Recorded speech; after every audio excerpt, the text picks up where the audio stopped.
Welcome to the Hall Space Podcast. It's about connections. I'm your host, Dr. Rich Hall, and this is a weekly conversation about whatever and however I see to connect things. For people who want to connect, chat, and learn a thing or two about a thing or two.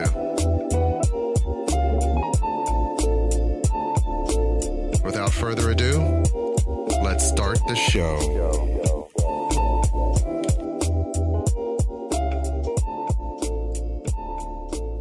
Hello. Hey there. Welcome to the Hall Space Podcast. Welcome back. This is Dr. Rich Hall, host of the Hall Space Podcast, along with my lovely and capable co-host and wife, Nicole Hall. Hey there. How's everybody doing out there in the world? Living the dream, I'm sure. Living the dream, I'm sure. The nightmare that is 2020 is drawing to a close, weirdly. It is. It is so weird to be near the end of the year already. It feels like a what? Yeah. Yeah. Wait, no, it can't. Wait. Does it just end? Is it over? Is it over? Is it over? I think we're really close. We are. Yeah. We've got 2 weeks before Christmas, by the way. Only 2? Yeah. Christmas is on a Friday, son. Oh, okay. So is that 3 weeks or? Well, it's 3 Fridays. It's 3 full weeks. Yes, sir. Yeah. So okay. next Friday, 3 Friday full after weeks, that. but in 2 weeks is the week of Christmas. Yeah. Yeah, I should Which is the last week that consider buying some gifts. we should act like we're going to do Because shipping is really bad right now. We shouldn't play with it. We should really probably get on top. Yeah, we are notoriously the last minute Christmas shoppers. It's like we know this time is coming every year. And yet and still. The older the kids get, the more they want specific things. They do. We had those when you're a new parent, those first couple years, they're not really paying attention. They're not. So the pressure you put on yourself is purely by you. Right. But once they get past like 6 or 7, now they are actively putting pressure on you. They're like, hey, for specific things. There's a person named Santa. He's supposed to bring something. Right. I want these specific things. These things. I'm going to write him a letter. Right. So that he knows what I want. Right. I'm going to talk about it nonstop. Right. And if I don't get it, I'm going to be disappointed. I mean, and, sadly enough, we are also those parents like, oh, we ordered it on Amazon, but it's not coming until right before New Year's. So here's a photograph of the thing you want. See, you just got to wait a couple days. We ordered it, though. It's on its way. But they had delayed it. What had happened was... It got lost in the mail. It got lost. There was... Santa's stuff was on back order. Something got lost last year. I can't remember what exactly. I can't remember what it was either. I plan to do like a full Christmas episode, so this isn't even our full Christmas conversation. No, it's just sort of prep. Veered into it. Yeah. I plan to do a Christmas episode and a New Year's wrap up. If you guys haven't started ordering presents, do it now. Do it now. Get on top of it. Do it now. Don't make our mistakes. Hopefully, you're one of those really cool people who did all their shopping on Black Friday did it before, like those really great parents. Those people in the mom groups that are like, I'm finished and everything's wrapped. Right. I wish I had your life, Stacy. Right. Good job, Rebecca. Yeah. Okay, so we get it. You love your children and you want to make good memories for them without elevating your own stress. Listen, honestly, with the stuff that we've gotten to kids in the past 2 weeks, we should wrap that stuff up and give it to them. Right. Everybody's got a laptop. Right. And fires. Right. I did a couple of Black Friday. I got a couple of Black Friday deals. Yeah. And they're using them for school, but still. Right. But still, they're the cost, gifts nonetheless. I mean, yeah. A couple of $100 here and there to take care of some things. Yeah. Because our kids are really into laptops now. Yeah. Mostly because of Roblox. For those of you out there who have children who are obsessed with Roblox, we are among you. I don't get it. I do know that if I was a child, I would have been totally into that. Absolutely. It's basically Lego's the video game. It is. Lego should be kicking themselves for not having an open source video game that lets you essentially build and play and make games. And honestly, for 2 of the kids, we could get them a bunch of Roblox gift cards and they would be Daniel would definitely be, but the problem, as we've learned when we occasionally hit them off with $20 here and there, is that they burn through it immediately. They do. And within a day, within 24 hours, they're like, so can I get more Robux? I get more? Yeah. And it's like, no, you're not learning to save. My they earned Robux a couple months back. And so we're like, okay, everybody earned, $20 worth of Robux. We're going to put them. And in our mind, that should last you like at least a week. I mean, it's all disposable income. It was like Wednesday. Right. By Thursday, they were like, so When do we get my more Robux? Someone stole my Robux. I don't know what you're doing on there that somebody could take your Robux. But Yeah. Well, they get into they're very easily scammed out of the Robux. And on the one hand, it's like, oh, that's not, I don't hold it against them. Yeah. But on the other hand, it's like, that's how you learn. It's like if you gave them money, like we did. When you get money, you take it to school and somebody said, let me hold that dollar. And then they don't give it back to you. Never pay you back. And then you're like, but they took my dollar though. You're and my parents would be like, so and you learned a valuable lesson about not giving money away. That's on you. That's on you though. That's on you though. That's on you. That's on you. So, I don't fault them. I mean, I help out where I can. And if they don't if they don't get to hold on to a bunch of money in the Roblox universe or whatever, or Fortnite bucks or whatever, Daniel wants both. Yeah. Daniel, my middle son, he's our tech kid. So he's very much he's our video game kid. I won't call him a tech kid necessarily. Yeah. But he does tend to like flashy technology. He's the kid who keeps asking for a VR virtual headset. reality. And I'm like, I'm not getting you a $500 to $300 device. He has very expensive taste. He has very expensive taste. He wanted he's the guy who got the hoverboard, which was the most expensive thing we've ever bought for a child. A kid. Yep. That wasn't, teeth and or Dr. Glasses or Dr. Bill. Honestly, he's the one with the teeth problem and the glass. He is our most expensive kid. Man, that kid is pricey. That kid is pricey. He is costing us the farm. He is. Right. I mean, Victoria came with a huge incoming cost. The other two nickel and diamond. Her startup cost was pretty high. Being in the NICU. Yeah, she was in the NICU for 28 days. And Ra, with his allergies, he's cost us over time. He's had one or two overnights. Multiple overnights, yeah. But Daniel's our steady stream, like, hey, we need to keep our bucks up because he is going to run down. He's running a tab. He is definitely running a tab. He's definitely running a tab. And the interesting thing about him is he'll do stuff to earn stuff. And then he'll say, okay, now I earned $100 worth of stuff. And it's like, nah, my guy. That's the one thing. He always notices with him and Richie. He always notices that Richie gets more things. He does. But Richie knows to ask for things within a $20 pocket. He does. Daniel wants he's got simpler taste. $200. Yeah, Daniel's like, hey, so this costs $50. I want a drone. Right. And we've gotten them two thus far. Yeah, he's broken them all. And honestly, when you buy cheap drones, they break. Yeah. And, they're very We're not buying him an expensive drone. He's just going to break it just the same. Yeah, basically. I feel like we should probably get something within the $100 range, maybe. I don't know. Yeah, he'll enjoy it. But the hard part, it's hard to spend $100 on a kid whom you know might become disenchanted with a thing within a matter of hours. Right.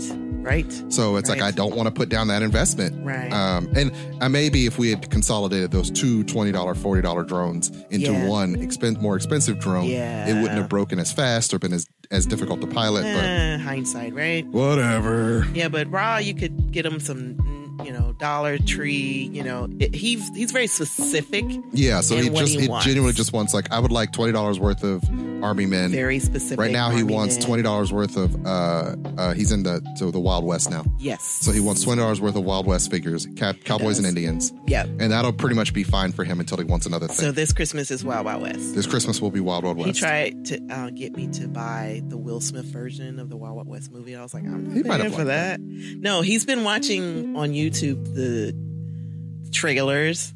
Oh, has he? There's got to be a way to get it for free because I'm not paying for that movie. I'm a Will Smith fan. We own all of the Bad Boys. That's hilarious. I don't think I ever owned that one. No, for good reason. We saw it at the theater because did we see it at the theater together? Did. That was us. Is that how long we've been together? Yes. Yup. That was me and you. Okay. I believe you. You believe it. It's just, there were adventures pre you, and then sometimes that's so far back in the Rolodex, the mental Rolodex, and I'm like, this was a test, Richie Vaughn. Was it? Is this the test? I know we saw Billy together. That was our second date. That was our second date. How about that? Is that Trump not remembering that we saw Wild Wild West in the theaters together? We saw every movie before 2000 in the theater. Yeah. Because that's what we did every week. On a Wednesday or Thursday night. Right, we went to dinner. Yeah. I had money to take you to dinner and a movie. You were living kind of high. I was. You always took me to dinner and a movie. It was great. And because it was Tuesdays or Thursdays, restaurants were always empty, so you could sit wherever you want. Me and you. Yeah. Yeah. Now look at us with all these kids. All these kids. That's how that happens. I can't get you at a restaurant. I mean, non-COVID. No, you're not a huge fan of eating indoors. I mean, on a Saturday night, you might get me to get my... Yeah. When this is all over and I trust restaurants again. Yeah. I don't trust restaurants right now. It'd be nice to dress up and go to a restaurant. Wouldn't it be nice? Jeff Ruby it up. Oh my gosh. That's, that's totally what we're gonna. Yeah. Totally gonna go to the precinct and just enjoy a steak and and have 42 waiters come and bring us stuff. Yeah. And crackling bread with garlic and the butter and man, oh man. And it comes out ready like yes, nicely seared steak. So bad. Oh my god. Oh my god. So if you're ever in the mood for spending $100 on a meal, I do recommend the Jeff Ruby restaurants. His personal politics aside, and him as a person aside, he does make a damn fine steak. He does. So I do highly recommend. Precinct is our favorite, and one of the among one of the top restaurants in the city. It is definitely. It's definitely. Jeff Ruby's downtown is good. That's where I had the Palms Anna. Yeah, the dish that basically changed my life. It's you slice up potatoes, you put them in a pan with clarified butter, and then you fry it, and then you put it in the oven and you flip it. I've learned how to make them. They're really kind of difficult to make. Yeah. Not difficult, but just time consuming to slice up the potatoes with a mandolin, not slice your fingers open. You've done that for a special dinner for us before. I've done it for a couple special dinners. I haven't done it in quite some time. I haven't done it in this house. But no, you haven't. No, I haven't. I don't even know where my mandolin is actually. I may have thrown it out because I did cut myself one of the last times I used it. Yeah. And so, Palms Anna, man, it's a really good it's excellent. Dish that's awesome to make. Goes great with steak. Yeah, but also Jeff Ruby's restaurants are amazing. And I highly recommend them. Customer service is amazing. Amazing as well. It's just a little on the expensive side, so you're not walking out of there without spending $100. No, we save up to do that. Right. That's special occasions only. Yeah, definitely. Once every couple years. I remember it was weird when I first started working at where I work now at Miami. I mentioned that somebody asked some question. I was like, yeah, I've had a $100 steak. Yeah. Just joking. And they looked at me like I was strange. And these are all like other psychologists. Yeah. And they're like surprised. And they're surprised. And I'm like, that's not even the most expensive meal you could have in the city of Cincinnati. No. And I do understand that in Oxford, there are way more limited options, even though Oxford's kind of an expensive place to live and eat. But I remember they were like, going all the way down seriously? To the river to $100 I mean, steaks, but I also did not think that was the most unusual thing I could have said out loud. I think it's unusual. In that way that you can kind of forget that your lifestyle might be, and I was doing this as a graduate student. Oh no, we've always been really into. You've always been snobby. Food. I could never take you anything below a Applebee's. You've always had high, expensive taste. I like good food. I mean, and honestly, when we were dating, your mom was cooking every day. My grandmother was cooking every day. My mom, when we first started dating, I was not speaking with my mother, so she was not cooking every day. Well, it was a couple months, and then you guys reconciled, and it was beautiful. It's somewhere in our relationship, in the midst of our relationship, we did reconcile. It's funny because my grandmother always said, you got him talking back to his mama. I was like, I don't know if I'm responsible for that, but I'll take it. You softened it. I was finally dating someone she would approve of. So it helped. It made a difference, to be certain. Because she never. So the secret of my mom is if I started dating someone she wouldn't like, she would clean the oven. When they would come over, and she never did that to Nicole. Oh my gosh, God bless her. In almost 22 years, she never cleaned the oven when Nicole came over. Here's what's funny: you clean our oven every Saturday, and I'm like, turn it off. I'm actually not cleaning the oven. I'm cleaning. You're not cleaning the oven. You're cast ironing. Yes. That's right. That's my bad. I'm seasoning my cast irons that I use for Daddy breakfast. I make Daddy breakfast every Saturday. And you do. I season the cast iron at the end of the meal, just to so that it's ready for the next. Yeah. And when I'm really on top of it, you got to season it multiple times. So you got to keep coming back every hour, let it cool, reseason. Do that like 3 or 4 times. I haven't done that, so I do need to do that. And usually around Christmas is when I do that because cast iron will change your life, but it's a lot of upkeep. It's not a lot of upkeep. You just got to be sensitive. It's one of those, once you get to a routine, you got it. Yeah. But it's not like other pans where it's like wash them, throw them in the dishwasher, and then pull them out and throw them. Never put a cast iron in the dishwasher, ladies and gentlemen. Oh my gosh, no. If you want, I can do a whole episode on just talking about cast iron. I'm a big fan. Listen, nothing makes pancakes like a cast iron. Listen, nothing makes food like cast iron. Yeah, we don't actually cook on anything but cast iron. We don't use anything except when we're boiling like noodles or something. Yeah, simple like that. Yeah. Sweet rice, but everything else is done in cast iron. Cast iron's not really great for boiling. No, it's good for frying. It is not definitely really very good for frying and searing and eggs and potatoes. Crispy edges. If you're crispy edges on your French toast or on your pancakes, go with cast iron. So yeah, I'm a big fan of cast iron. Lodge is the best you can get. Just picking it up somewhere. And I like to pick my cast iron up at thrift stores. Yeah, those could be. Oh, here's the thing about picking them up. Just troll thrift stores. Don't just buy any one. Look at them and make sure when they're you good. do that at the thrift stores, you do a lot of work on them once you bring them home. Yes, but I also enjoy that process of stripping them in because if you get them at thrift store, you're going to get them rusted. You're going to have to, It was like the people at the thrift store don't care how they came in. Yep. The people who threw them out didn't care. So you're going to have to strip them down, re-season them. I've seen you take a very beaten down cast iron and make it beautiful again. Yeah. Which is very interesting about cast iron in general, because when other pots and pans get bad, you just throw them out and get another one. Yeah. Mostly because those get stripped and they often have a coating in them. Yeah. And once that's gone, you're eating Teflon. Teflon. Yeah. But with cast iron, it's like you're eating iron, and iron's good for you. So just make sure that you clean it and sear it and put more bacon grease in it, and it'll be fine. So yeah, I'm good with the cast iron, and we have deviated. I feel like we've hopscotched like 4 different subjects. We have already. We started at Christmas, talking about Christmas, and then which we will loop around to our end of the year episode. We'll talk a little bit about Christmas. That reminds me, since she just said it out loud, we've only got 2 more episodes this year. We're going to do one episode on the 13th. We taped them on the 13th, so it'll release the week of the 14th. Sunday. Okay. And then one episode that'll release right before Christmas, and then we're taking the year off. Right. And we'll be back in January. For season 2. For season 2. She's really excited about season 2. She's got some ideas. I do. For things to change. Apparently there are 2 halls. There are 2 halls. And so she gets some say on the Hall Space podcast. I feel like you forget that sometimes. Do I? Would you let me? Or I keep reminding you. Yeah. Right. Is it that I forget, or you feel the need to remind me that there are 2 halls?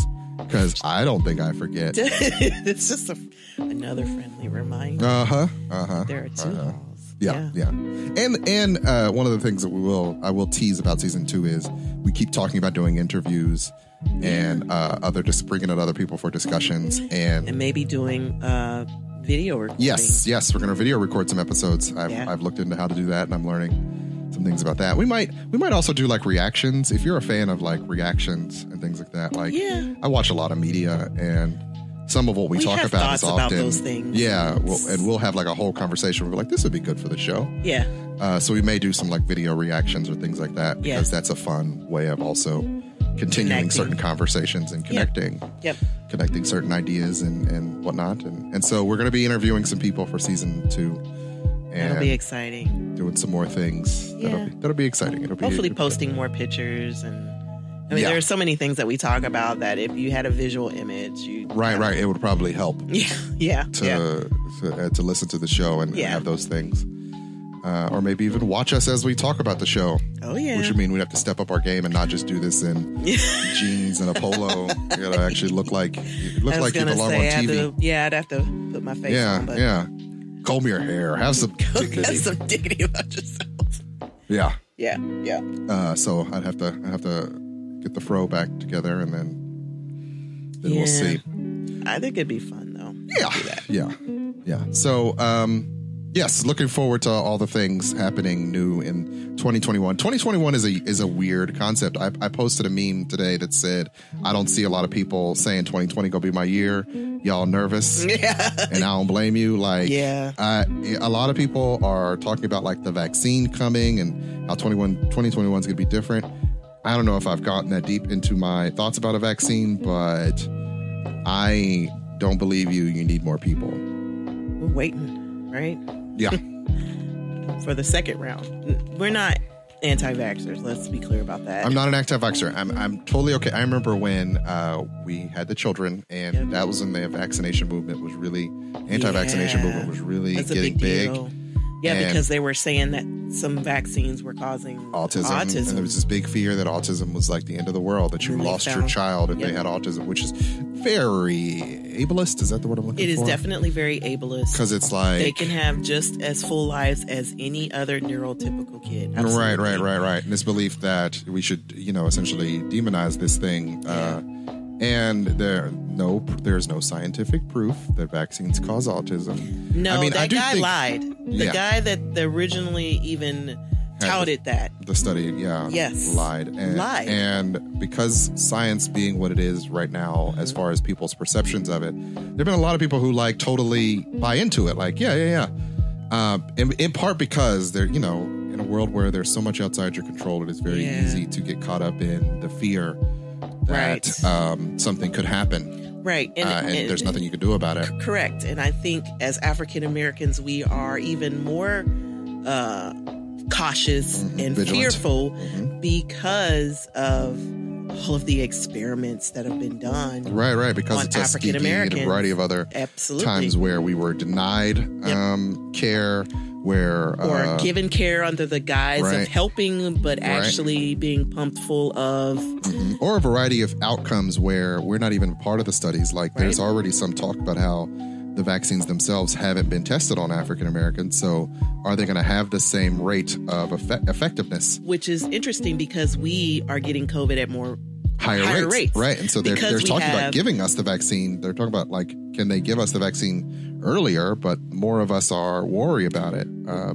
Because is it being tested on us? Conditions that we have, we are at a higher risk. Yeah. So, I think that speaks to just sort of the, particularly right now when we look at how the world is going, there is a what's good for us on a objectively scientific level, what we can tolerate or are willing to do emotionally, and how you reconcile those two sort of dialectics. How do you, that this might be good for us, but it doesn't feel right. And I think it's okay that people have those concerns, but I do think also you can't allow those reservations to stop you from listening to doctors and scientists. One thing that's very interesting to me, I realize how much we overuse the word interesting in this podcast, but that's a conversation for another time. We'll fix it in season 2. Yeah. We'll work on it. But everybody who is not willing to wear a mask is also looking for things like herd immunity and a vaccine. It's you believe in the science when it comes to vaccination, but you don't believe in science when it comes to a mask. Yeah. And it's what they really want is the most convenient science. But to be honest, that's not how science works. No, it's not. The mask is the thing that's going to hold you out for the longest, because even if... Correct. And honestly, with or without the vaccine, the mask is what is going to help you reduce your risk. It gives you a buff to reduce your risk. Right. And the vaccine's not going to come without, you're going to essentially get symptoms of a COVID, or you're going to get, there are going to be side effects. Correct. So you have to take into account that this is going to cause other complications. These may cause other issues. There's no easy, painless way out of this. No, there's not. This is with us now. It's going to be inconvenient. And the idea that there was a time in this country where we understood inconvenience, but now that we built this kind of exceptionalist society, we're no, it should be the least amount of convenience possible. It's there's no escaping inconvenience here. You've lied to yourself to think that you had more control over the outcomes than you thought you did, and you don't. The world is cruel, and the planet is trying to kill you, and it is indifferent to your existence as a orb that's falling through space. It doesn't care. And that's okay. You don't necessarily need it to care. You should take care of it and take care of yourselves while recognizing that you are holding onto the skin of a planet that would shake you off if it could. Yeah. I think, I've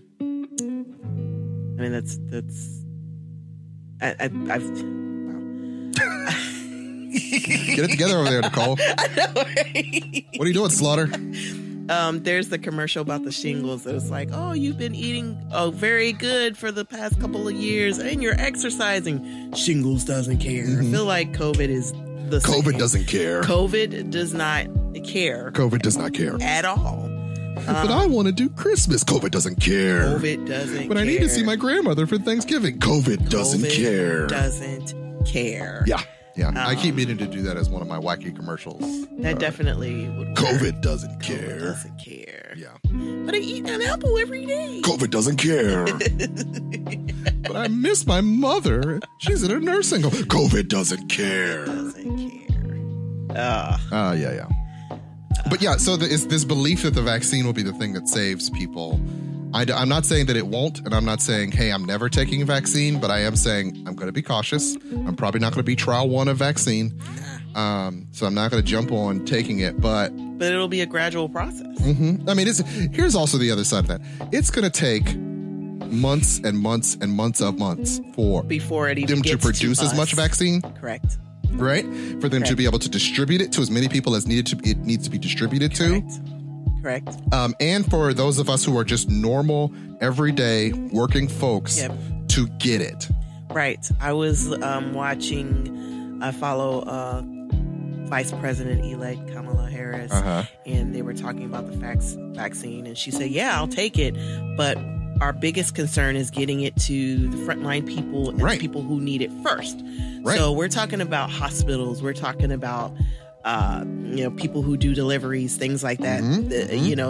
Their goal is going to be to get the people who we've left out there with their. Oh yeah, the people that we call essential. But don't want to pay. But don't want to give them the appropriate health care so that they don't have to put their lives on the line in order to feed their children. Barely gave them enough PPE if we did it all. Right.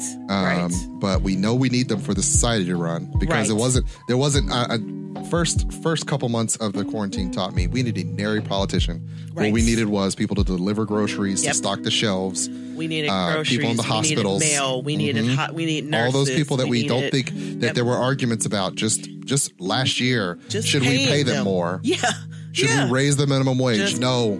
But I mean, society ground to a halt. The stores were barren. Them. We were living in a dystopian fighting novel. Over toilet paper. There were X's on pieces of paper in front of the bread lines because we don't need 30 types of bread. We just need bread. And that's one thing I don't understand. I'm going to rant for just a second. Sure. We are still producing like 30 types of bread when let's just go wheat and white and stop making. I don't need my honey oat. I'll be perfectly fine without honey oat. Multigrain. Stop making it. Stop making it. Just make white and wheat if you need to. Well, because right now we don't need 40 different types of bread. We just need there to be a steady stream of bread. That goes back to the idea that we are unable to assess the situation and change accordingly, right? We're not malleable enough. Well, because we built the system for efficiency. We did. Capitalism said we needed 18 different types of soap. But life says we need white and wheat. Right. White we need wheat. Toilet paper. Right.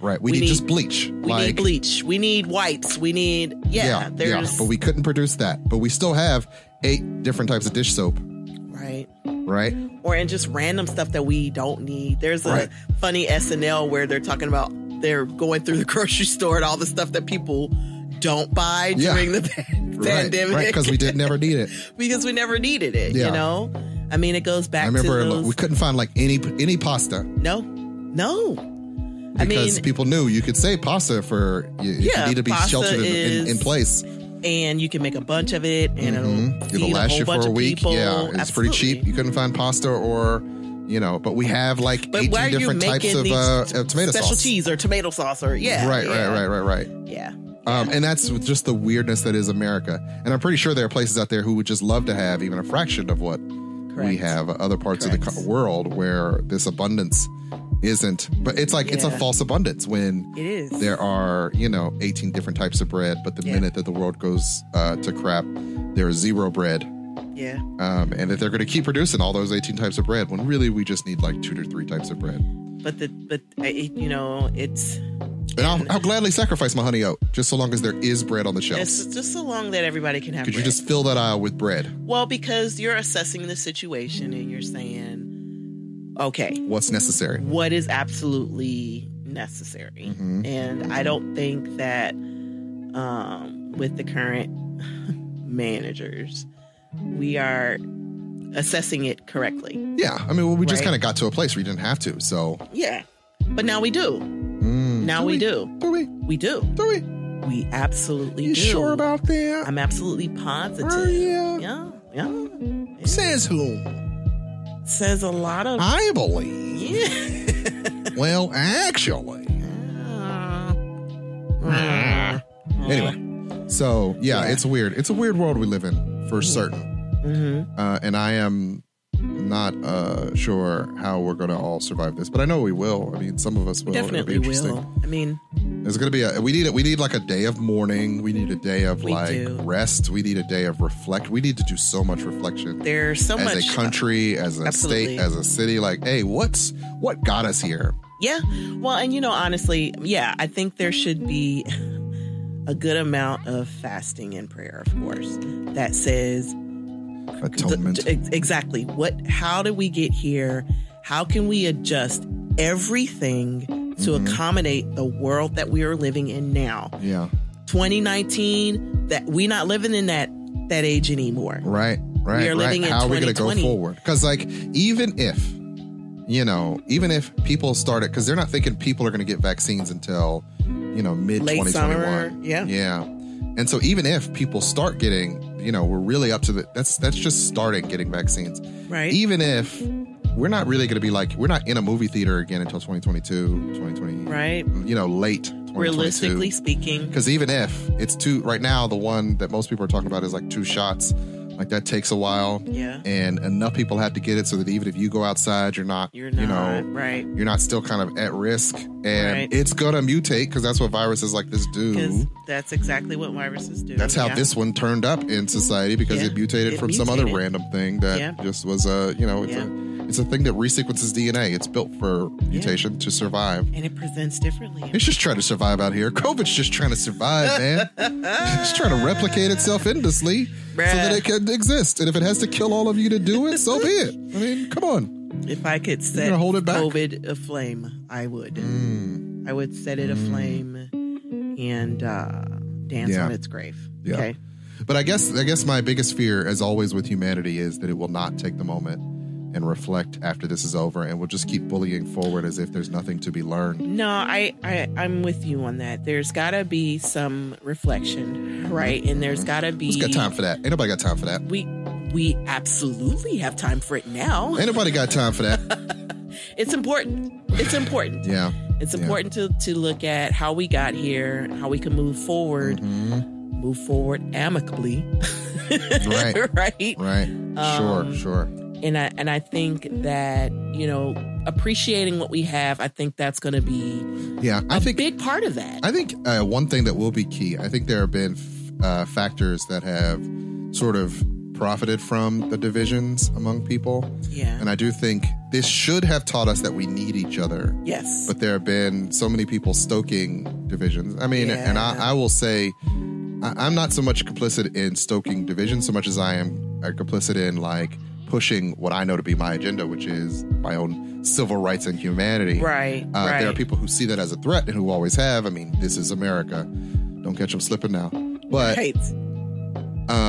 it's hard to reconcile how you do that. How do you keep pushing for your rights and agenda when the world isn't ready for that? Yeah. And that's one of the reasons that people get so upset with Obama, because he plays centrist and moderate so much, and he believes that intelligence will win the day when, because you're he's got people. both sides to consider. Yeah, he considers more parts. He considers more parts of the puzzle. He does. But he gets lost amongst those people who just want a hard line defense, and for him to push the needle in a certain way, like, hey, could you listen to your black side more and just do that? Yeah. Even though, if nothing else, we've learned from the current administration that the system would not have tolerated that from him. No. Nearly as much as it would tolerate from. No, they've tolerated a person way with a more complexion. Yeah. Different complexion. Right. Yeah. I agree with Obama in general, just because I would like to consider both sides. I mean, they don't, there are people who don't consider both sides and don't care. They care about their side only. But honestly, it's like you said, for us to really move forward, we really need each other. Yeah. And I don't see any harm in trying to figure out what that middle ground is. Part of the problem is, historically, as a group, that they don't want a middle ground from us. They don't. You have to get a middle ground. You have to see the other side as equal. And there hasn't always been that. Right. We haven't been afforded that. Right. That equality, and so we've had to fight and scrape and demand it and change society to get it. And the problem is that comes at a cost. Right. You think it comes. No, it always comes at a cost. Does it? We always have to sacrifice something. If nothing else, the cost for Obama was Trump. Right? Like, you don't get that. I said it literally the day he was elected, because I was teaching my class the day after, and I said, you don't get the healthy buffet that was the Obama presidency without having to take the crap that is the Donald Trump presidency. So I feel like to that reality. I feel like you said a word. I think that's interesting, and I think it is time to take a pause for the cause. Yeah. But I want you to come back, and I want you to say that again and then explain it, because I'll explain it a little bit. Yeah, I think it's important. Thanks for watching. We'll take a commercial and we'll be right back. See you soon. So let me tell you about Anchor Podcast. It's the podcasting service that I use. Anchor.fm is the easiest way to make a podcast, and there are many different reasons why, but foremost is it's free. So you don't need to go out and buy a whole bunch of equipment. If you have a phone or a computer and a microphone, you can record and edit your podcast right on your phone or computer. So that's one major benefit, as well as the fact that they'll distribute your podcast to several different podcasting sites for you. Not only can your podcast be found on Anchor, it can also be found on Spotify, Apple Podcast, and Google Podcast as well. So you don't have to worry about going to all those different sites and setting yourself up. They'll do it for you. You can also make some money on your podcast. Say you have a podcast that only 5 people listen to on a regular basis. They don't limit you on how many subscribers you have to have in order to be able to make a little bit of change for your podcast to keep yourself going. So pretty much everything you need to start a podcast can be found at Anchor.fm. So go download the app either in the Google Play Store or the Apple App Store, or go to Anchor.fm to get started. And I guarantee you, it'll make things so much easier for you, like it has for me.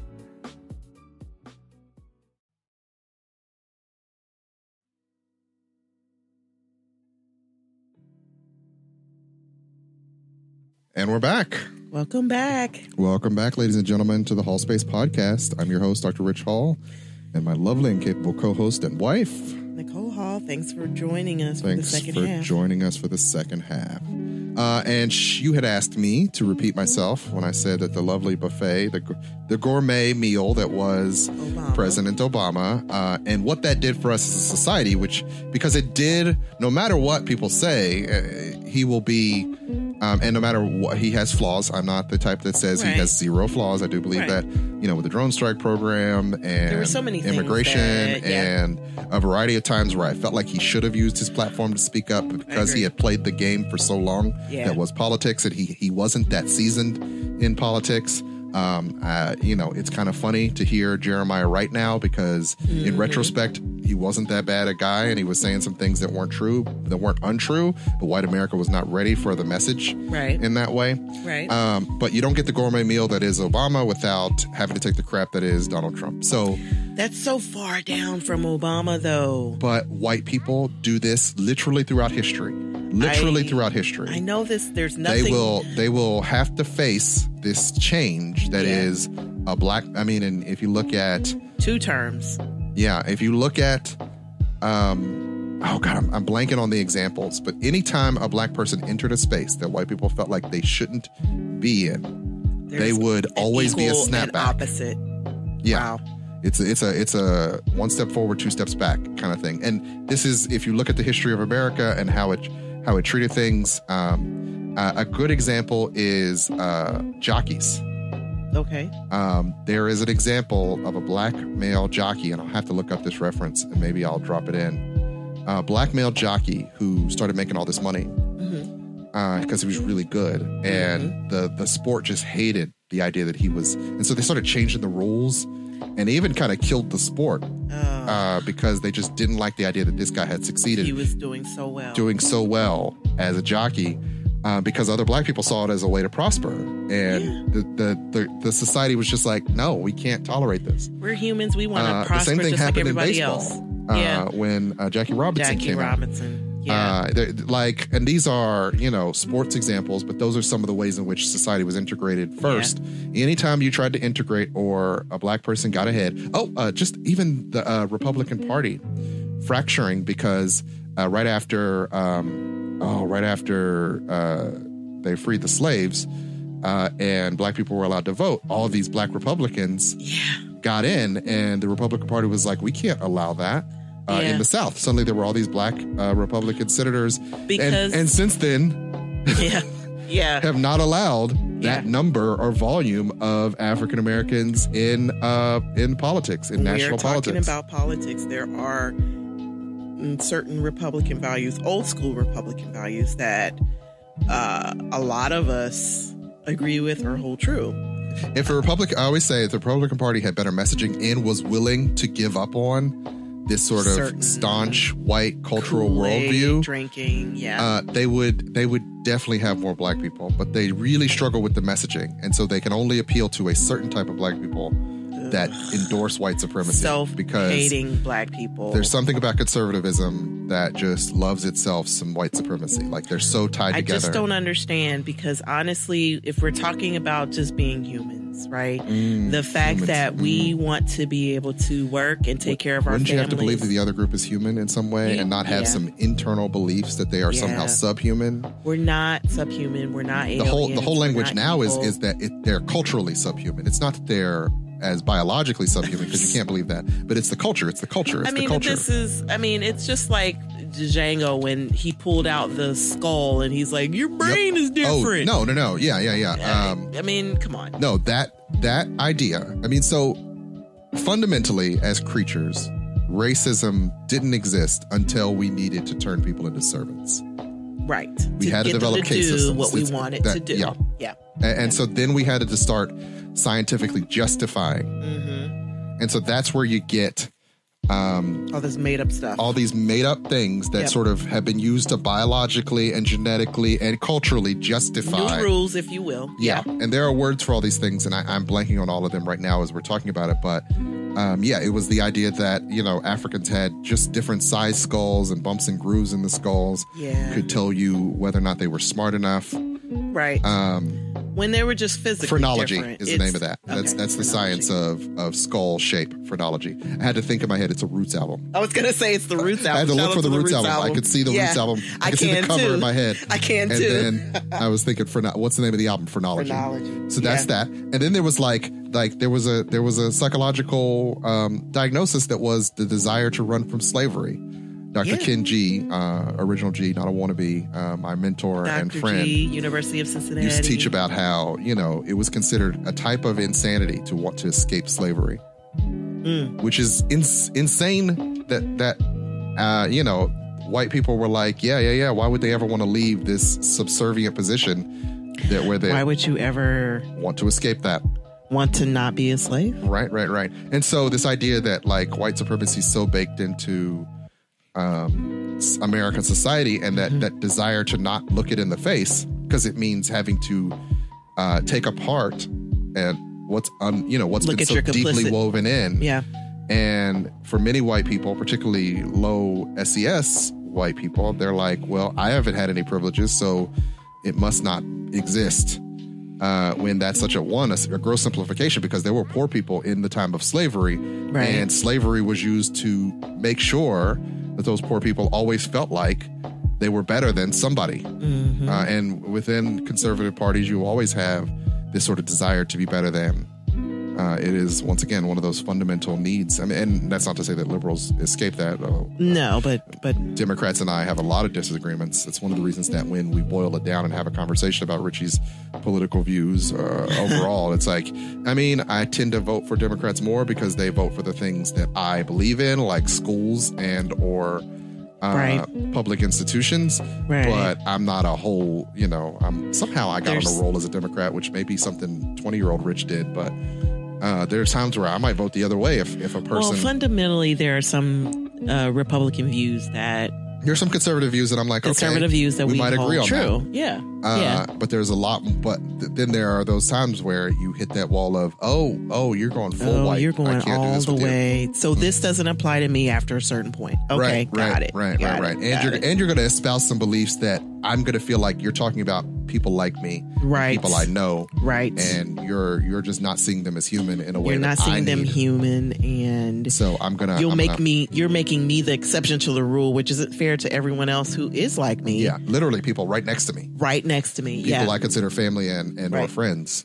So I can't tolerate that. And then if I push back at that, I'm being treated like an outcast. You are absolutely an outcast. The idea that within that party you could be cast out. I mean, and once again, liberals and progressives often make some of the same mistakes. So I tend to kind of be this objective, not completely objective, in so much as I can be while biased. Well, you try to look at all of the sides, and then you try to figure out what your lane is, right? Yeah. And speaking of what the actual topic for today kind of was supposed to be. Nobody knows that until you say it. What we had actually gotten on to talk about was Kevin Samuels, the image consultant, who came up on our radar this week.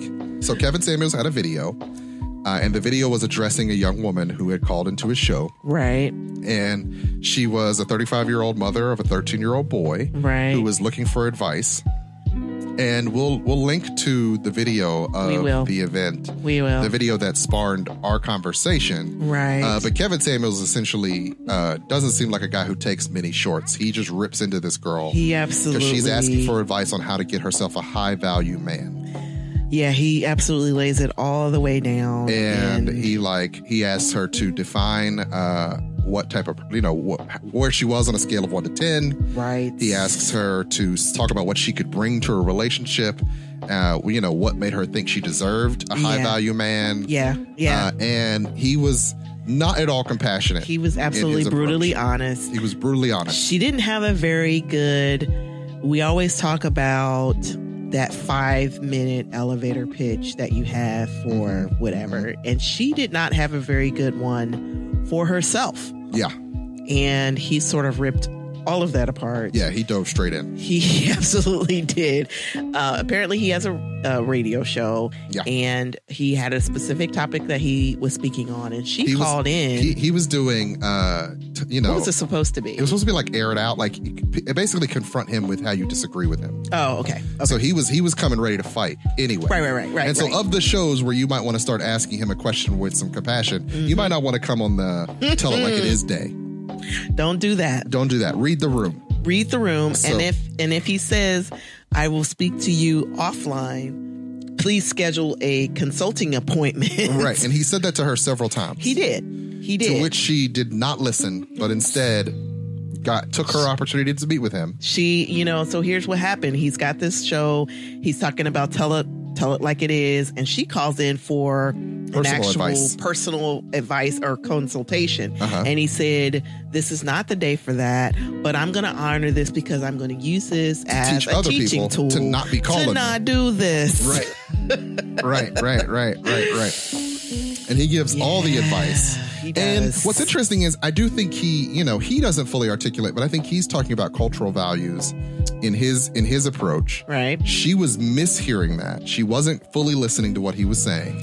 She was trying to push a particular agenda. She was. Which was, please tell me how to get a specific type of man. Right. And he basically saying the type of man you think you want. You don't qualify for. Doesn't want you. You don't qualify for. Your preference has a preference. Your preference has a preference, and you're not even in the same lane. And you shouldn't be talking down to the type of men that might want you. Right. When you don't meet the criteria of the men you think you want. Right. So just a little backstory. She's been a pet groomer in Carolina. She had a successful pet grooming business. She's been making 6 figures. And her issue was that when she, and this is her words, dated down, you know, she's not meeting the right kind of guys that have the right kind of motivation. Mm-hmm. And so also she contradicted herself several times, but one of the things she said was she doesn't want guys to help her build her business. She essentially wants somebody who's already arrived. Right. But then she said one of the things that she brings to a relationship is... You see that now? I'll help you with your business. The thing she said she doesn't want from other people is what she says she brings to the relationship. Yeah. And so I think what's most interesting was, okay, she's looking for this guy to make 6 figures, She wants a guy who's already making 6 figures. Already making, that she can help grow with. Right. But when he asked her 2 things. One, what would they be looking for? Mm-hmm. And what does she bring to it? Okay, she did not have good answers. She did not have good answers. She didn't have an answer for the first question, which was, what are they even looking for? Do you even know people who make 6 figures who are not related to you? Yeah. She did not. So that makes she doesn't move in those circles. She doesn't move in those circles, which is step 1. Yeah, you got to you got to pull from the pool that you're a part of. Yeah. Yes. And you can't just assume that you can you can want all you want. That doesn't you may make desire. That doesn't mean it'll come to fruition. Right. Yeah. Right. And so the second was, you know, what does she bring to the situation, to a relationship? Yeah. And her answers to that, like I said, the so 5 minute, it's just not. And did not reflect an understanding of what a man like that might want. Right. Which is often the case when people talk about relationship dynamics. Like a lot of times we assume that so much of okay, how do I say this in a clear, non-condescending way? Because people are going to push back when I say this. I know. Once again, I'm going to just go, I sometimes forget how to human. And yes, you are a hair autistic. I'm a hair autistic, so I'm going You're more than a hair autistic, but I'm going to speak plainly about this. Okay. We often give out a lot of messaging in this country about exceptionalism so that everyone is special and you can be who you want and be with who you want. And just because you are you, someone is supposed to love you and accept you and want you. Yes. And unfortunately, we know that to not be most true. Know that through our experiences that is not actually the case. Not true. And that in order for a relationship to work, there must be certain compatibilities across the board. Certain attractions. Yes, there must be attraction. There must be compatibility. There are a number Sternberg's of things. triangle for love and affection and relationships identifies 3 core look at you things. With the facts. Right. Compatibility. Okay. Lust. Ow. And what's the other one? Shoot.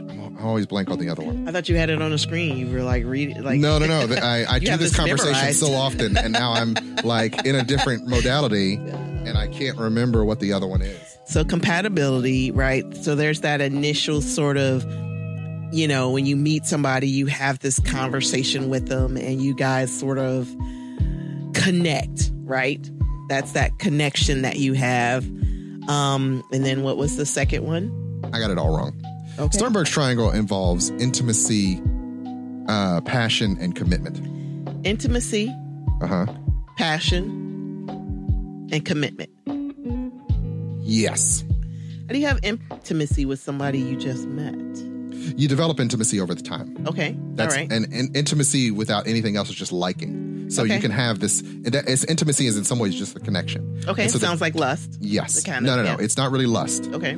Passion is lust. Okay. So intimacy is the connection. Okay. Right? Just the connection. Right. Passion is the attraction. Okay. And then commitment is the just you and no one else. Just you and no one else. Okay. And that with each, you want all 3 of those elements to have consummate love. That means we are both committed to each other. We both share an intimacy that deepens. Right. And we both have a liking for each other that facilitates this connection. Now you can have romantic love, which is just passion and intimacy, but not commitment. Right. Those are the people who burn hot. Like they meet each other. I'm really into you right now, and I want to rub my parts against your parts, and this is awesome. Okay. But it's not going to hold out because we might not even be into each other long term, right? Infatuation is just passion with nothing else. Okay. That's often just a physical sort of. Yes. Yeah. My attraction to Ashley Blaine Featherstone. I don't know her as a person, but I think she's a beautiful person who's too young for me. Idris Elba, give me an hour. Right. But I just know there's nothing else in it. Yeah. We don't have any intimacy because we have no actual talk. connection. Please don't talk. And we don't have any commitment to each other. No. Right? Fatuous love is passion plus commitment. Okay. Right? And so that's just an empty thing, but we don't really have any intimacy. So on paper, okay, we're a relationship. Okay. Empty love is just commitment with none of the other two things. So we're just in this, for the kids. Okay. Or we got this contract and we've been doing signed it it for and so we're just going to do it because we do it. Gotcha. Yeah. A business relationship. Yeah. Companionate love is intimacy plus commitment. A lot of relationships, particularly marriages, over time, they say, and the traditional idea of marriage prior to the 1940s or 50s was more companionate love. You started off hot, but over time you just stay together and you don't do a lot of the passion things. Okay. You know what I mean? But you're linked in a thing that goes on. Some of those relationships will go on forever. Yeah. Right? Yeah. Normally that's the type of relationships people think of as their grandparents' relationships. Mm-hmm. There's an affection there, but often not a passion, not a strong, burning fire. Right. And so consummate love is the one with intimacy, passion, and commitment, right? Where you have all three. Right. And so when we think about just this is love, this is not even relationships. What does it take to meet certain peoples? Understand that there are certain cultural barriers. Right. Some of those barriers are financial. Right. And one of the main imbalances in the African American community is that the earning rates for African American females are on a trajectory to far outweigh the average African American male. African American males have the opportunity to make more when just because of misogyny and patriarchy. But Black women are now the most educated group. We're going to school. And so they are skyrocketing. We're getting these. Even if they only make 75 cents on the dollar. Right. They're still of a white man. Right. Black men just aren't as educated, aren't advancing as well as women are. And so women are finding themselves at a crossroads and have for at least the last 20 to 30 years as all this growth was taking place. How do they find men that fit their criteria? Because men also mature a lot slower. So a lot of the times in their 20s when they're looking for relationships, men just aren't there yet for the types of relationships they want. Long-term stuff is, One of the things we talked about before we had this conversation was a lot of the times these men are the cultural hallmarks that are used to understand courtship and dating and relationships aren't necessarily culturally the same for African American and white people, right? Correct. I joked about with you, when we got married, my dad said to me, well, technically her family's supposed to pay for the wedding, but not many Black women or Black people have the financial capital that can do that. So judging by that standard, which is something he heard growing up or the way it was, isn't reality for a lot of people, cultures, for the average person. My family would pay a dowry to you. Yeah. I mean, it's... Yeah, and I didn't get my dowry. You did. And so stuck with me now, though. I know, right? And so this idea that we often believe, we often have these really nebulous ideas about what we think relationships should be, what we think our partner should be, and they're based on purely ideals. They're purely abstract. But we think we deserve that. We think that someone who, just because I want that type of person, they should want me. That means I should be able to, I should get that type of person. My Prince Charming is out there. Someday my prince will come. Yes. And on the other side, the men have all these really screwed up ideas. They often want these their women are supposed to be a certain way. They're on a pedestal. They often want more passion than intimacy, right? They want a woman who's totally into them, who will do whatever they want when they want them to do it. Also cook, clean. All these sort of old school ideals. They won't marry them. They don't want to bend their ego too much for this relationship. Right. A lot of people haven't been taught what even is emotional intelligence. How do you fight fair? All these things that go into the sort of mix up that is making the chemistry of a relationship work. And a lot of times women, particularly African American women, as I said, as they get more educated, as they get exposed to other environments and worlds, through that educational process and through that success, now they're looking at, Black men and they're just not feeling like they measure up. Yeah. I remember being asked flat out by a Black woman doctor who was like, my daughter is training to become a doctor. How does she find a guy like you? And I'm like, and what's funny about that conversation was I was in a room full of other Black women PhDs and PhD candidates at the time. And I'm like, hey, notice I'm the only guy in the room. Right. And they're all listening. They're all listening. But notice for a second, I'm the only guy here. You're the only There's guy. not many people like me. Like I struggle so your at numbers times are so to make low. friends with guys like me because I don't know. There are so few. Like in my time, I've met maybe 12 African-American male PhD psychologists. I think that's interesting about your whole graduate experience because there were so many of your cohorts that if they didn't find their spouse or the person that they're dating in undergrad, then they were single. And they were looking and they were trying to figure out, how do I, as a person who's getting her PhD, find a guy who is like-minded? Well, that's one of the interesting contradictions of the conversation that we often have with women in seeking education. It's like, don't focus on relationships right now, focus on school. But what happens is they turn up 20, they're at the end of, they're graduating from undergrad and they're like, what now? Right.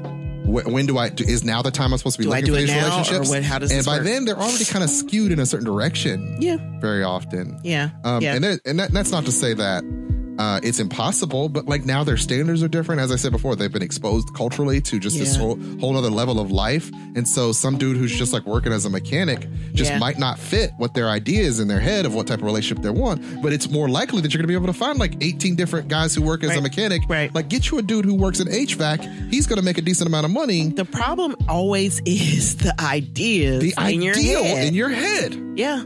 Yeah. That's what kills everybody. That is what kills everybody across the board. Yeah. I mean, if you think about the PhD girls that are looking for that guy who's a doctor, who's suave, he's a lawyer, whatever. Even just PhDs, lawyer women who work in tech, like all these.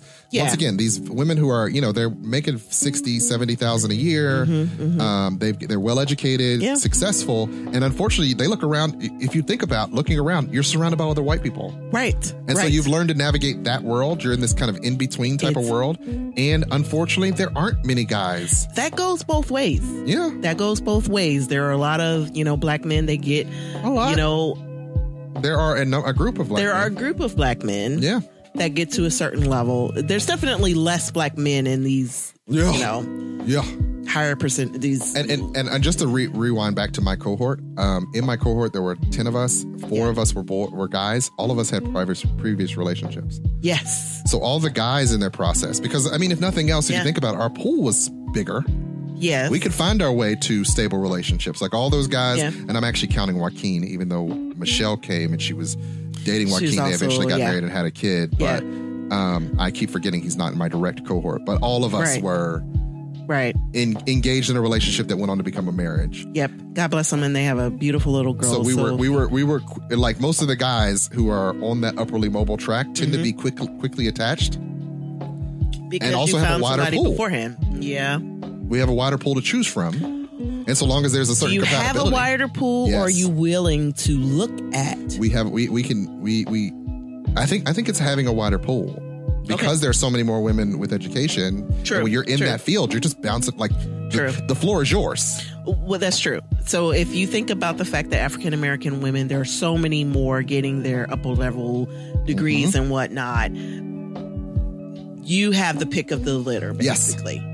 The higher up you get. Which is what this guy was saying, which is what Kevin Samuels was saying. Yeah. Those guys, they are higher up. Yeah. They can choose whatever they want. Whoever they want. You have to know what they want. You have to know what they want. You have to be in the spaces where they are. You have to be in the spaces where they are. So much of compatibility is a matter of proximity. Yep. So much of that commitment comes from just being in the room where it happens. Yep. If you're not in those rooms, you can aspire to be in those rooms. And I'm not saying don't stop trying, but also if you're not in those rooms, you don't know what it's even like to be in that room. Like for this particular woman, she was 35, like 35 years had passed her by, and she was in all these rooms looking ahead to the next room. Right. And had spent all this time outside of relationships. And I mean, once again, don't want to be that guy who says this. The longer you go without relationships, the harder it is for you to get into one and understand how relationships warp you. Yeah. And being outside of relationships warp you. They do. I could say that there are many examples, like your teens, late teens, like 15 to 25 are really the time where you're supposed to kind of be bouncing off of people, figuring out who you are and how you fit. Figure out what you like and what you don't like. And if you don't fit with a lot of people, you got to find your special committee of people where you do fit. Find your tribe. Find your tribe. Because if you don't, you're just going to get weirder and weirder as you get old, because I'm a lot less open to, you know what I mean, a lot of things, but I've also been in a relationship with you for so long that I don't have to change too much. Like, you kind of get when I'm going to get super weird or when I need my space. I get you and all you these get things. Me. And so that works. There's a ton of compatibility here by virtue of just us growing up together. Well, and that was the thing. Like, when we met, I was 19 and you were 20. We are so different than those people. We are completely different. We got some core. We've got some stuff, core but things. There's a lot of behavioral and things that changed. Yes. Because we're 43 and 42 now, right? And so along that time, there have been changes, and you know, God bless us, we've been able to adjust those changes. To adjust. Yes. Because it's a continuous adjustment. Cycle of adjustment. Yes. Families are systems. Every change to a family affects the system. Yep.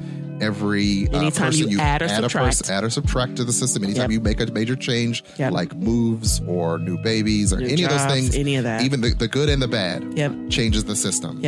And you know, for a person who's 35 trying to find a relationship, 35 with a 13-year-old, there's some hard truths there. The there are going to be some adjustments. From, that you're going to have to make to your expectations. Yes, regardless of your income. Regardless of income. And so you might be aiming for guys who just you don't have access to. Well, how do you find among the guys you do have access to? Right. What are you willing to concede? Because a lot of what people don't know about, I mean, because we should speak to the fact that we do have a lot of privilege, having been in our relationship for as long as we have. We do. There's a lot about dating that I don't understand. We don't get it because I just don't have access to that. Date. Yeah. In a very long time. And even as a person who gives advice to 20-year-olds about dating, I often have to stop. I even had that conversation with you earlier. Like, look, I was giving this 20-something advice as a 43-year-old Did I give him man. a 43-year-old advice, or did I give him 20-year-old? Did I do that taking into account that I see further down the road? So I'm like, you'll be fine. That guy's immature. You don't want to date him. You're dodging a bullet. Right. As opposed to, no, I hear you where you are.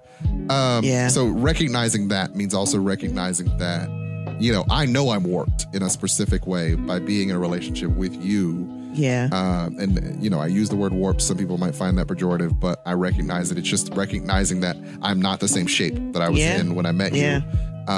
I could look back at, I was a lot more entitled to things and misogynistic and had to sort of reconcile with, do I want this relationship or do I want to be, the dude who pulls his thing out and says, I'm the man, do what I want because I want it. Put your sick on the table. Right. It's a family show. But like pulls out his ego and says, do what I want because I say, or do I want a relationship with this person that I get along with? We're really compatible. I was going to say, because that would have gone over well. It would have been a fight. Am I going to fight fair? Am I fighting to win or am I fighting to keep a relationship going? Like recognizing that all those things are fundamental and that, maybe I can think a lot of times that's what causes people to fall apart is thinking that they, they're not getting enough out of a relationship. They're thinking that, maybe that intimacy gets broken along the way. And so we're not as connected as we used to be. Or you're not fighting fair, or you're not considering the fact that the other person has grown and changed. I mean, if you're talking about a significant amount of time, that's also a consideration to make. Yeah. Right. Sometimes when I'm talking to my 20-something clients and stuff, they'll tell me something that happens in a relationship and I'll be like, oh, no, you should have totally took a different angle on that. Yeah. But you don't know because you've never done this before. This is your first time having this problem come up. Yeah. And if you had just put your ego aside and apologized or put your ego aside and said, whoa, moved on from I care about you, you two could have maybe solved this or let them go if they want to go because you should not hold them in a thing they don't want to be in. Yeah. And just because you two were together doesn't mean you were meant to be together. Yeah. So it's like, part of what makes us take the leap of relationships is that we want to take the risk. And so we need to be deluded. The problem is that delusion could last for a very long time. And if we don't reconcile and self-reflect, as we were saying before, you've got to be able to self-reflect. You're going to miss the message that you could have got. I feel like every relationship I was ever in taught me a thing about myself and about the world. True. And there was a reason that it had to go the way it went, whether I wanted it to at the time or not, whether or not it broke my heart or not.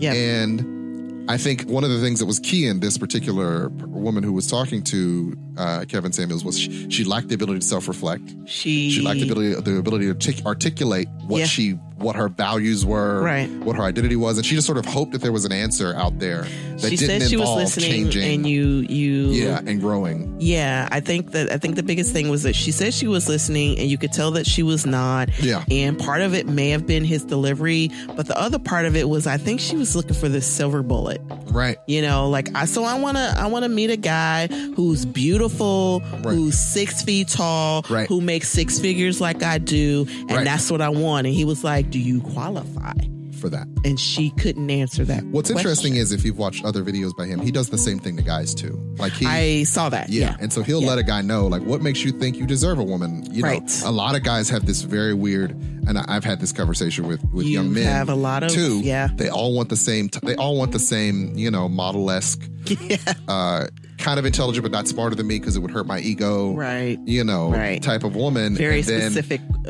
They're confused as to why that woman's not clamoring for them. It's like, well, she also has the pick of the litter. So she doesn't have to even look in your direction. Right. And you think just because you're a decent person, a nice guy, she should like you. But who's to say you'd even be compatible? Because a lot of times. The biggest part of it is you may not even be compatible. You may not even be compatible. You may not even like them. Yeah. I mean, that's a big deal. A lot of times we assume just because people are pretty and attractive and we are attracted to them. Or that we're attracted to them and that we will like them. But as I was saying before, passion and intimacy are different things. Yeah, they are definitely. That lust and infatuation does not mean it's going to cure you for a long-term commitment. Yeah. Right? That's a big part of relationships. And so a lot of times those ideals that people have, just like this woman who we were talking about earlier, and just like we were talking about all that, those ideals don't always carry out into real life. They don't always translate. And if we focus only on the ideals, we'll never meet the real relationships that might be right next to us. Right. I know we talked about this in a previous episode. I was always more of a fan of the girl next door than the girl who every guy wanted. Yeah. Because I didn't want to have to fight every night to prove my love, right?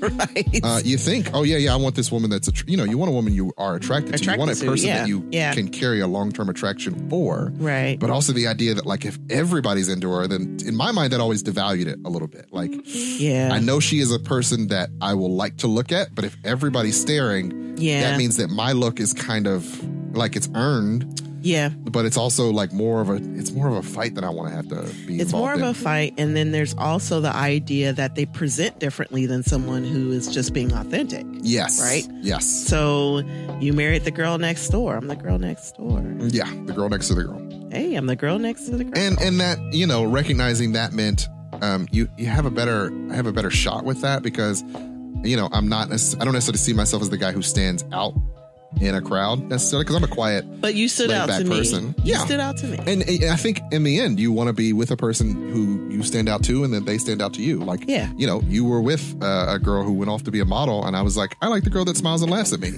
and not the model one that my friend is chasing. Because she seems vapid in a way.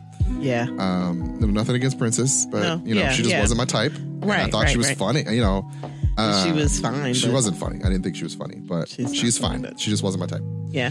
But the girl who sat next to her and laughed at my jokes, it was like, okay, we could get along. Yeah. And for me, that was like much more important. Yeah. And so it's kind of like, I always knew like humor was kind of an in when it came to relationships. Yeah. Because, that's how you can build some of that commitment or intimacy, the idea that we can laugh through anything. And that takes you so much further. A lot of the other stuff that just attraction does than just money. Yeah. You want someone you could be compatible with. And sometimes it means having to give up some of those ideals because if you're like, everything gets along with us, but you don't make 6 figures. But it's like, here's the thing. Is that the hill you want to die on, though? There are poor people who are totally happy and fine and in love. They're completely happy. And they struggle. They're living their best lives. It might be a little bit easier, Yeah. One of the comments that I was reading was like, well, relationships break up because of sex and finances. And that's true. But usually at the center of that is some of the other stuff. Yeah. It's what this person's expectations around these things. It isn't that. Unspoken expectations. Right. Or spoken. Or spoken, You nag me about them constantly. I hear you, but I don't care. Yeah. Or I'm unable to change them. Or you've got ideals like you're on me every day because I don't make $60,000 a year. Yeah. And you're just making our lives miserable because you believe that I should make more or you know what I mean? It's just life is hard and it's causing us a lot of stress. Yeah. And I feel like that's what this girl is like. Like she's talking about, I always try to help these guys with their businesses. And it's like, what? Yeah. Is that what you're looking for? Because that's what you said you didn't want to do. Yeah.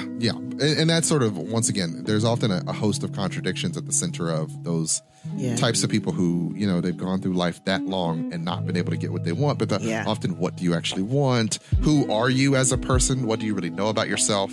Right. And what do you have to provide to others? What do you bring to the table in life, let alone? And here's the thing about capitalism that messes people up. Financial and monetary and, you know, career success is not a personality.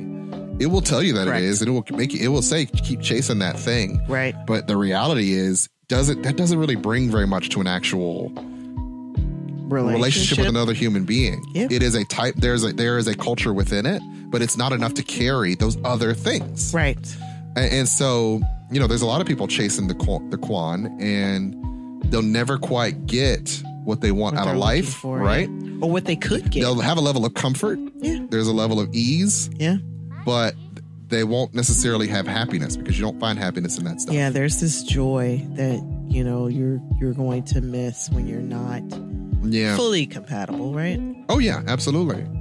And so if you just want a relationship, you know, you can buy into those. Anybody can get one of those. That's not hard. But I mean, isn't that like, you know, like 8 different Tyler Perry movies? Like, you get this man who's super rich, but he's also super rude. So you got everything you wanted, but you really just needed a blue collar man with some cornrows, in the steel mill, right, with some cornrows, and who knows how to work on cars. Yep. Like, if you could just lower your standards. Tyler Perry has been telling you women for decades. Whole time. He had the keys. Major key. The whole time. Listen to Mr. Perry.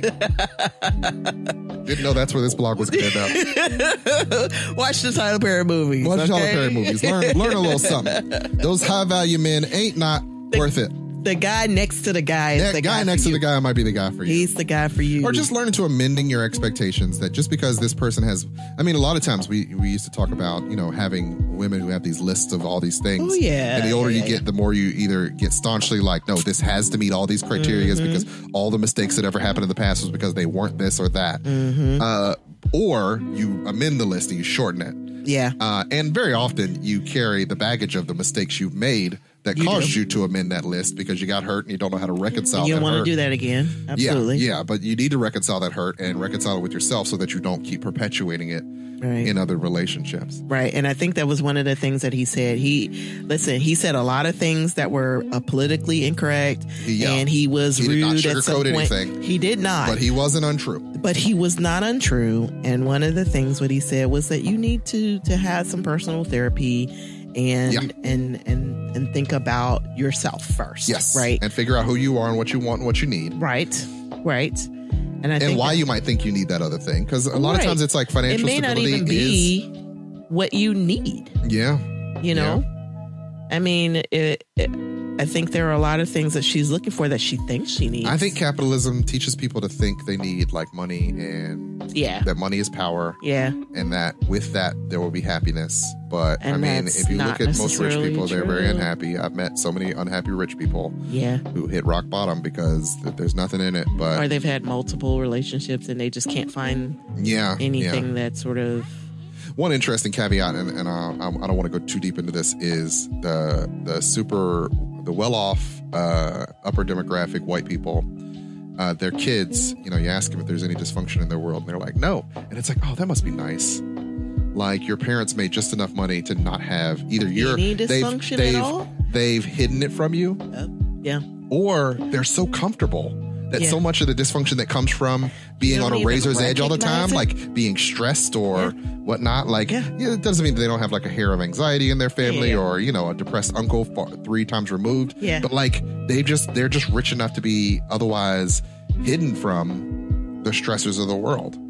And it's actually super fascinating. The natural stressors of the world. The natural stressors that come from just not having enough. And that doesn't mean that their dad might have a drinking problem or something, but they don't even know it's a problem. Like, because culturally it's not looked at as dysfunctional. Well, because if he's still going to work and he's still bringing the money home, they'll often have a lot of dysfunction that's just sort of not noticed because it's part and parcel with how everybody is. Yeah. And so I'm often very fascinated. That's one of the reasons that I'm not quite ready to give up that job, is because it's like, oh, I get a glimpse into that world where things are just comfortable enough that some of those stressors that the rest of us have down here and below, you're not even aware of. You don't even notice. Right. Which is why when we get into when you talk about things like defunding the police and things like that, where, because we came from where we did, we have a lot of awareness of why those slogans are necessary. Yeah. People who don't have any sort of, like the policeman is just another person they know who works for them. And that's not true for us. That's not true for us. Not true for us. And so, that once again, they're from this different culture where the things we espouse and understand, they don't understand because for them, what is there to be stressed about? Why would you need this? Right. And the thing Why about you know those municipal programs. Yeah. And you think about the fact that how it affects our daily life. Mm-hmm. It affects you. Yeah. And then of course it informs your relationships with people. Yes. With society, with I think if more people could just recognize that this is an ecosystem. We all share this planet, as I said earlier. Right. And that recognizing that just because you don't see it for yourself doesn't mean that other people out there don't need it. Right. And that sometimes we have to make sacrifices for the other people. Yeah. Sometimes we got to pay into things that we might not directly benefit from, but if other people benefit from it, it makes, the rising tide lifts all boats, right? Sometimes we got to go out and wear our masks. Right. Because you don't want to get a bunch of people sick. Right. We're sharing the ecosystem. We are sharing the world with other people. And that, unfortunately, there are case systems in America that separate us. And some of that is finances. Some of that's cultural. Some of that's just by virtue of systems that were built long before you were born. Right. And I think having awareness of them and finding your place in them doesn't mean you're limiting yourself. But it does mean understanding that you're operating within certain parameters. You are equipping yourself with the knowledge to make an informed decision. Right. And you can have ideals and you can strive towards ideals, but some of it's also recognizing the reality that you are presently in. Right. And that's not to say that your reach shouldn't exceed your grasp, but you might want to recognize that if you keep doing that, you fly too close to the sun, Icarus. Yeah. Yeah. And I think that was the thing about the girl. It's like, she wanted to get this ideal man, this ideal but guy. She didn't quite meet what that ideal guy might be into, and you can believe within yourself that you have a lot to offer him. Right, that's that not doesn't to say mean he's gonna look in your way. That doesn't mean you're not. I've been attracted to Kelly Rowland for a very long time. She's not going to date you. I know, and I'd be great for her. You would not. I would be great for Kelly Rowland. Listen, she doesn't have a butt like mine. Tell me I'm wrong.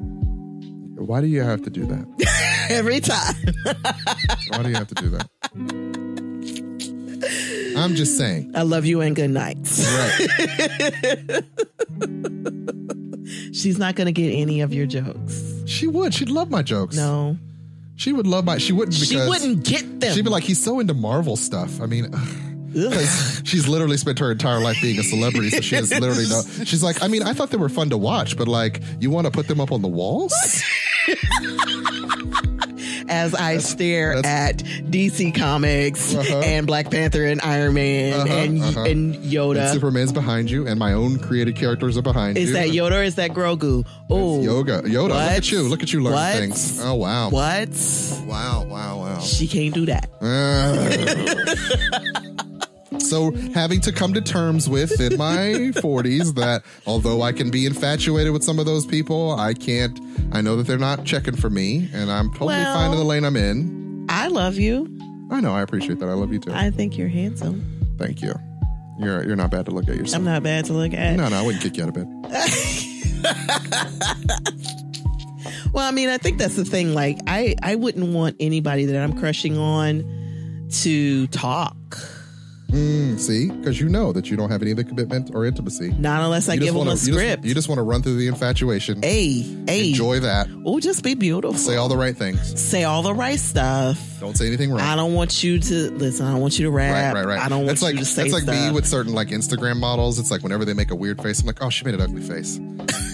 No, don't do that. Don't ever do that again. Don't do that. Don't do that. There's a list of stuff that you're approved to do. Right.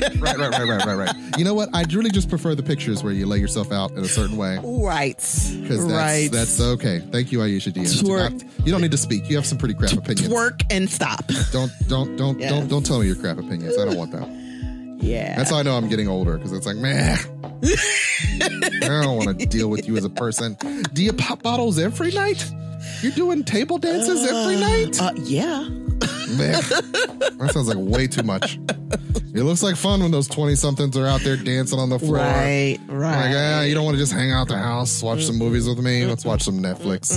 Saved by the Bell reunions I will sit through Mandalorian with you. Not really. I mean, I will. Under certain circumstances. All right. We've gone way over again because we have no sense of control. I have a timer that's telling me we're 11 minutes past the hour on this episode. And it's just flashing. Yep, flashing red. So no matter how much I put into this, I'm not going to remember to get these episodes under an hour. Yeah, we appreciate you listening. We do. Thanks for riding with us on another Hall Space podcast. Haven't figured out what we're going to call this, but I think she called it The Lane for You. I think that was one of the but that might not be what it's called by the time I edit it and come up with the title. There are 2 halls. There are 2 halls. 2 more episodes this year, and 2 more episodes in season 1. And then we'll take a break and move on to season 2. Meet you in January for season 2 in 2021. Looking forward to it. Thanks for listening. Thank you. So you know what the music means. You know what the music means. Our time is up. I say good day, sir. I say good day. The Hall Space Podcast is brought to you by Hall Productions, LLC. Show notes and credits can be found at our webpage, thehallspacepodcast.wordpress.com.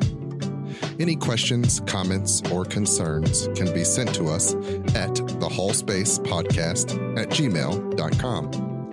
The show is written by Daggerpin Davis. Music is curated by DJ Cabal. The show is produced by Chuck Jones and recorded at Slash and Trash Studios. If you like what you hear and you want to hear more, please be sure to like, share, and subscribe. And I hope you all have a good week.